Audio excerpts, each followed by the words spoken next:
to try and roll out this sequence of events. Now, what he described is what the sequence of events was. It starts with Israel attacking Iran. Now, this hasn't happened yet. There have been a number of indications that there are forces which are trying to push this into happening. You've only got to follow the news for the last 2 years to realize that the public is being prepared for a justification for this kind of thing. Iran is being set up as being the bad guys that deserve something to happen to them, and so on and so forth. Now, that's going to be the start of what is like the opening gambit in a big chess game.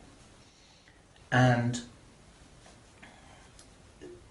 the plan is to provoke Iran or China to retaliate.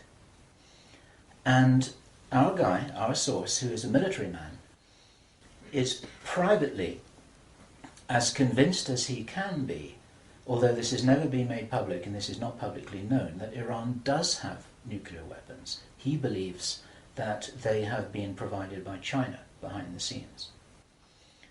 And all of this is intended because it's all right with these controlling forces that Iran has nuclear weapons, because they want them to be used. The plan is for either Iran or for China to retaliate after Iran is struck with a nuclear weapon. At that point, there will be a limited nuclear exchange in the Middle East, followed by a ceasefire. He heard this being planned in this meeting. This is being choreographed. It's like the script for a movie. This is exactly what's intended to happen. And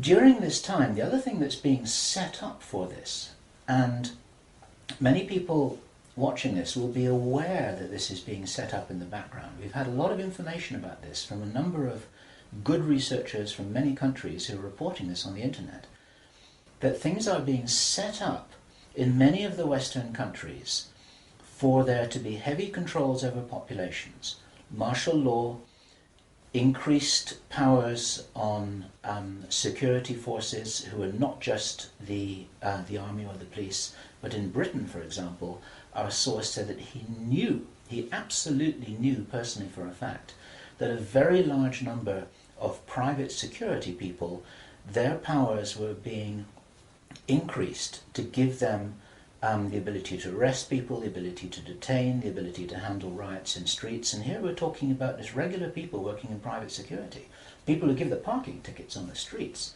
Their powers are being increased in the same way. And last year we heard President Obama talking about how he wanted to have a sort of national guard at home in America ready to handle this kind of thing. There are a lot of indicators that this is being set up.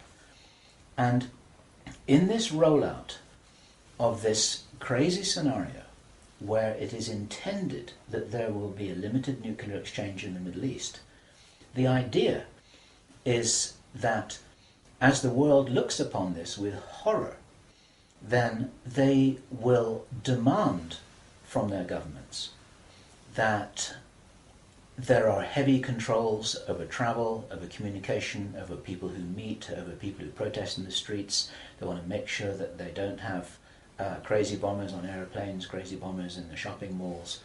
They want to make sure, and because people will be driven into fear by this, they'll request and demand and insist on heavy controls from their governments, which will be justified. And this is where you're going to kind of get the martial law situation in all the Western countries. It's intended as a justification. All of this is just the start of something, because this story gets much bigger, and it's pretty horrifying. And if watching this now you're feeling a little bit shocked, this is how I was feeling when I heard this information, and this is how our source was feeling when he was hearing this information in this meeting, because this is just the beginning. Now, during the time of this ceasefire, everyone's shocked, everyone's frightened, everyone's really terrified about where this is going to go. There are all kinds of heavy controls over populations everywhere. And then the next thing that happens in this chess game that's being played is that biological weapons are released on China. He heard this being discussed in this meeting. They will release a flu-like virus that will be genetically targeted against the Chinese population. It's racially targeted against the Chinese people. It's designed to spread like wildfire and to knock out a large number of the Chinese people. And these people in this meeting were laughing about this. They said, China will catch a cold. Those were their words. China will catch a cold. And they were laughing about the fact that these biological weapons will wreak havoc among the Chinese population. And after that, then what effectively will be a kind of plague will actually spread right across the world to the West as well. Our source was not clear whether this was a Chinese retaliation or whether the thing would just spread out of control in the way that it would be very understandable if it did, whether it's racially targeted or not. These things actually mutate.